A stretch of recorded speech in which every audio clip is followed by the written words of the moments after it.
रमा एकादशी पर इस कथा को सुनने से पूरी होगी हर इच्छा, श्री हरि का मिलेगा आशीर्वाद।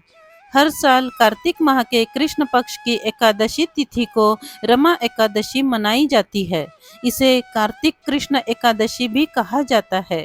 ऐसी मान्यता है कि रमा एकादशी का व्रत रखने से मनुष्य के सारे पाप धुल जाते हैं और कर्मों से मुक्ति मिल जाती है। रमा एकादशी की व्रत कथा। पौराणिक कथा के अनुसार मुचुकुंद नामक प्रतापी राजा थे। उनकी एक सुंदर कन्या थी जिसका नाम चंद्रभागा था। उसका विवाह राजा चंद्रसेन के बेटे शोभन के साथ किया गया। शोभन शारीरिक रूप से अत्यंत दुर्बल था। वह एक समय भी बिना अन्न के नहीं रह सकता था। एक बार दोनों मुचुकुंद राजा के राज्य में गए। उसी समय रमा एकादशी व्रत की तिथि थी। चंद्रभागा को यह सुन चिंता हो गई, क्योंकि उसके पिता के राज्य में एकादशी के दिन पशु भी अन्न घास आदि नहीं खा सकते, तो मनुष्य की तो बात ही अलग है। उसने यह बात अपने पति शोभन से कही और कहा, अगर आपको कुछ खाना है तो इस राज्य से दूर किसी अन्य राज्य में जाकर भोजन ग्रहण करना होगा। पूरी बात सुनकर शोभन ने निर्णय लिया कि वह रमा एकादशी का व्रत करेंगे। इसके बाद सब कुछ ईश्वर पर छोड़ देंगे। एकादशी का व्रत प्रारंभ हुआ। शोभन का व्रत बहुत कठिनाई से बीत रहा था। व्रत होते होते रात बीत गई, लेकिन अगले सूर्योदय तक शोभन के प्राण नहीं बचे। विधि विधान के साथ उनकी अंत्येष्टि की गई और उनके बाद उनकी पत्नी चंद्रभागा अपने पिता के घर ही रहने लगी। उसने अपना पूरा मन पूजा पाठ में लगाया और विधि के साथ एकादशी का व्रत करने लगी।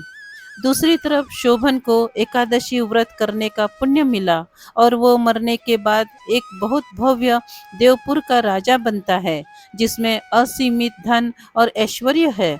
एक दिन सोम शर्मा नामक ब्राह्मण उस देवपुर के पास से गुजरता है और शोभन को देख पहचान लेता है और उससे पूछता है कि कैसे यह सब ऐश्वर्य प्राप्त हुआ।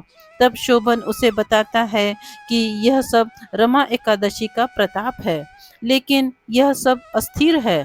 कृपा कर मुझे इसे स्थिर करने का उपाय बताएं। शोभन की पूरी बात सुन सोम शर्मा उससे विदा लेकर शोभन की पत्नी से मिलने जाते हैं और शोभन के देवपुर का सत्य बताते हैं। चंद्रभागा यह सुन बहुत खुश होती है और सोम शर्मा से कहती है कि आप मुझे अपने पति से मिला दो, इससे आपको भी पुण्य मिलेगा। तब सोम शर्मा उसे बताते हैं कि यह सब ऐश्वर्य अस्थिर है। तब चंद्रभागा कहती है कि वो अपने पुण्यों से इस सब को स्थिर कर देगी।